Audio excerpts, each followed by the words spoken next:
Existe uma pergunta que fica circulando na cabeça de quem acompanha One Piece com atenção analítica. E se o Gear 5 que a gente viu até agora for apenas o primeiro degrau de algo muito maior? Não o topo, o ponto de partida. Porque depois de tudo que o Baf, o Imu e a revelação do Joy Boy colocaram na mesa, uma coisa ficou matematicamente clara. Luffy ainda está muito distante do seu verdadeiro teto de poder. E o caminho até lá envolve Haki, que estremece continentes, um sistema de poder oposto ao que conhecemos, transformações que quebram a física do universo e uma teoria sobre um chapéu de palha que pode guardar 800 anos de vontade acumulada. Vamos construir esse raciocínio camada por camada. Fala Nakamas. Vamos começar pelo dado mais direto. Luffy, mesmo no Gear 5, não consegue machucar os Gorosei de forma definitiva. Em Egghead, ele atacou com força total e eles simplesmente ignoraram o dano. Regeneração contínua, sem janela de vulnerabilidade visível. O que o Scopper Gaban deixou escapar é que o Haki do Rei, em um nível específico, parece ser a chave para cancelar essa regeneração. Não qualquer Haki do Rei, um nível que Luffy ainda não alcançou. Mas alguém alcançou, o Joy Boy. A corda do Emmet mostrou isso com clareza perturbadora. Joy Boy selou uma fração do seu poder naquele objeto, uma medida emergencial, não uma demonstração de força máxima. E mesmo assim, a onda liberada foi devastadora o suficiente para anular as transformações dos Gorosei e varrê-los de volta para Mary Geozi. Uma fração do poder do Joy Boy fez isso. Então a questão que segue naturalmente é: o que o Joy Boy conseguia fazer com capacidade total? Esse é o nível que Luffy precisa alcançar. E a trajetória para chegar lá tem um detalhe técnico fascinante. A técnica que Joy Boy usou na corda do Emmet, imprimir Haki em um objeto físico de forma permanente, não é algo que Luffy demonstrou dominar. Mas existe uma personagem na tripulação que passou 2 anos estudando exatamente esse princípio aplicado ao vento, em Weatheria, a Nami. A lógica da transferência é direta. Se Luffy aprender a selar Haki do Rei em objetos, ele pode distribuir esse poder para toda a tripulação. 3 espadas com Haki do Rei para o Zoro, um clima tact potencializado para Nami. As possibilidades de aplicação se multiplicam dependendo de quem recebe. Mas a aplicação mais importante envolve o objeto que Luffy já carrega.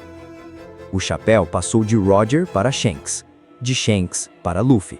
Mas a cadeia pode ser muito mais antiga, pode ter começado com o próprio Joy Boy. Se for esse o caso, o chapéu não é apenas um símbolo, é um recipiente. Cada pessoa que usou como seu tesouro mais precioso pode ter canalizado ao longo do tempo uma fração da sua vontade para dentro do objeto. 800 anos de herança comprimida em um acessório aparentemente simples. Quando e se Luffy despertar esse poder, o resultado não seria uma explosão pontual como a da corda do Emmet. Seria um fluxo contínuo de Haki sendo canalizado diretamente para ele, tornando-o progressivamente mais forte do que o Joy Boy chegou a ser em vida. Suficiente, em teoria, para tornar a imortalidade dos Cavaleiros Sagrados, dos Gorosei e do próprio Imu completamente irrelevante. Aqui é onde a narrativa de One Piece deu um salto conceitual que ainda está sendo processado pelo fandom. Imu não usa Haki, ele usa Maki. Em japonês, escrito com os kanjis de demônio e espírito.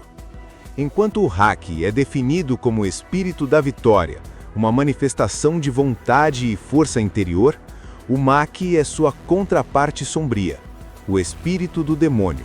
As aplicações práticas do Maki que observamos incluem criar pactos, moldar chamas negras em formas específicas, curar aliados, convocar estruturas de invocação e conceder imortalidade. O Scopper Gaban afirmou que nunca sentiu um poder comparável ao do Imu, nem em God Valley, onde estavam presentes Roger, Rox, Garp e um Saturno possuído pelo próprio Imu. E agora vem a pergunta que não tem resposta fácil. Se o Maki é o oposto estrutural do Haki, o que impede Luffy de usar os dois? O próprio Imu estabeleceu que não há diferença ontológica entre deuses e demônios. Doflamingo e Vegapunk deram discursos similares sobre bem e mal como questões de perspectiva. E Luffy, consistentemente, insiste em que não é um herói. Se o Maki é uma ferramenta, não uma força intrinsecamente maligna, a lógica narrativa não cria barreiras para que ele acesse os dois sistemas. Imagina um Gear 5 híbrido, a auréola branca do Nika combinada com as chamas negras do Maki. Deus e demônio na mesma forma. Tem um dado comportamental sobre o Gear 5 que raramente recebe atenção adequada. Luffy não entende o que é o Nika.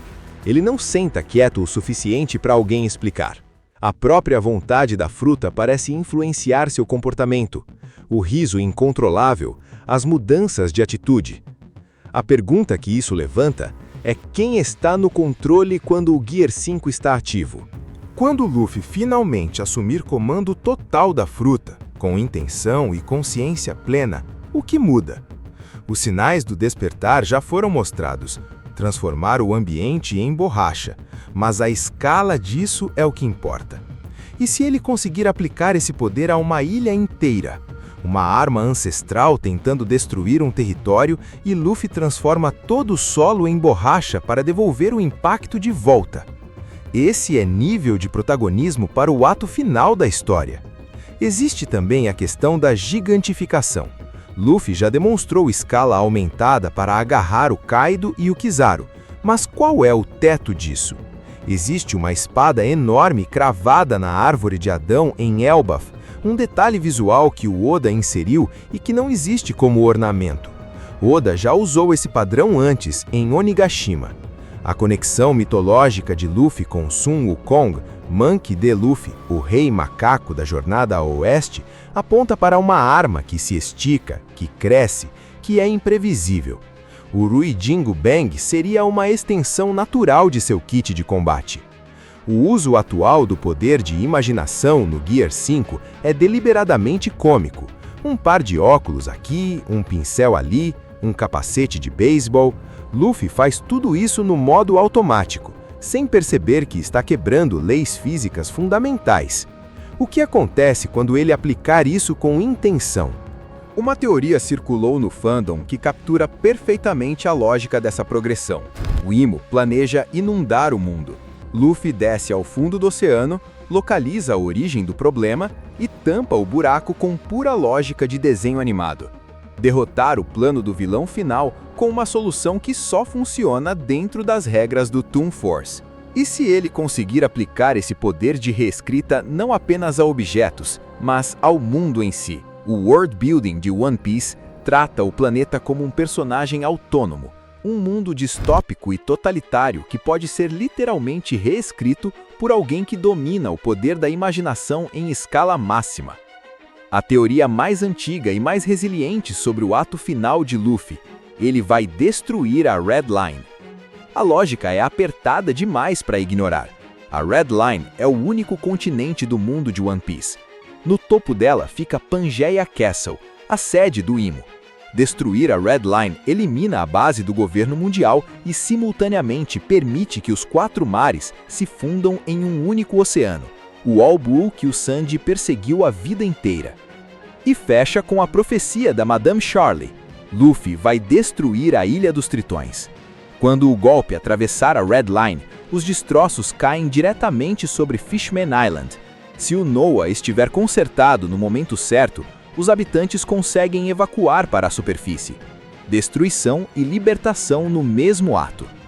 O Shanks tem 2 feitos de Haki que funcionam como mapa do que Luffy vai alcançar. O primeiro, Future Sight Killing. O Haki de observação do Shanks é tão desenvolvido que ele consegue bloquear a visão de futuro dos outros. Luffy já domina a visão de futuro básica. Esse é o passo seguinte óbvio. E o nome Omen, presságio, significa literalmente aviso de eventos futuros. Se o Imu também usa a visão de futuro através do Maki, a capacidade de desligar isso deixaria o vilão final completamente cego para os movimentos de Luffy. O segundo, o que ficou conhecido informalmente como Wi-Fi Hack. Do outro lado de uma ilha inteira, Shanks liberou uma rajada de hack do rei que não apenas derrubou o Ryokugyu, ela forçou um almirante a sair da transformação de loja. O Ryokugyu identificou especificamente que era o Shanks. Algum nível de comunicação foi transmitido junto com o hack. Se um hack forte o suficiente cancela transformações de Akuma no Mi, e isso está demonstrado, é exatamente assim que Luffy vai neutralizar a forma demoníaca do Imu e revelar o que existe por baixo. Na batalha final, que vai abranger escala global, Luffy não vai precisar de Transponder Snails. As pessoas vão sentir o hack dele.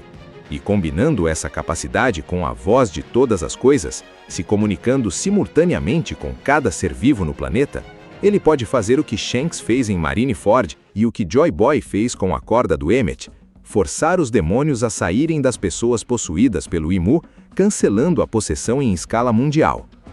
Uma Zoan mítica tem múltiplas transformações. Isso é estabelecido pela lógica interna do sistema de frutas de One Piece.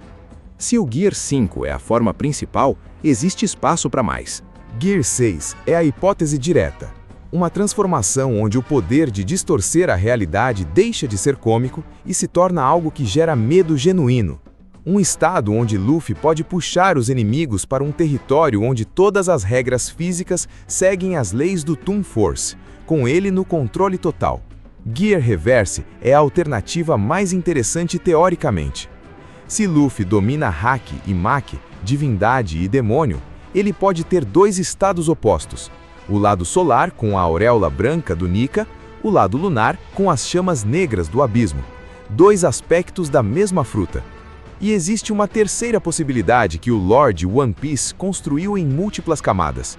O pai de Luffy é o Dragon, os dragões celestiais, o governo mundial criando dragões, o Ryuma matando um dragão, o Kaido como o dragão que acreditava ser o Joy Boy, tem densidade de referência suficiente para sustentar a teoria de que a forma completa do Nika é um dragão. O Gear 5 é o teto ou o primeiro andar. O Luffy vai dominar o Maki além do Haki, operando os dois sistemas simultaneamente? E a teoria do chapéu de palha acumulando 800 anos de vontade? Faz sentido para você dentro da lógica do universo de One Piece? Deixe a teoria nos comentários. Deixe o seu like, pois isso mostra ao algoritmo que você gosta dos vídeos do canal e se inscreva com o sininho ativado para garantir que você não perde o próximo, porque a guerra final que o Oda está construindo promete ser a coisa mais ambiciosa que ele já colocou no papel. Valeu, Nakamas! Até a próxima!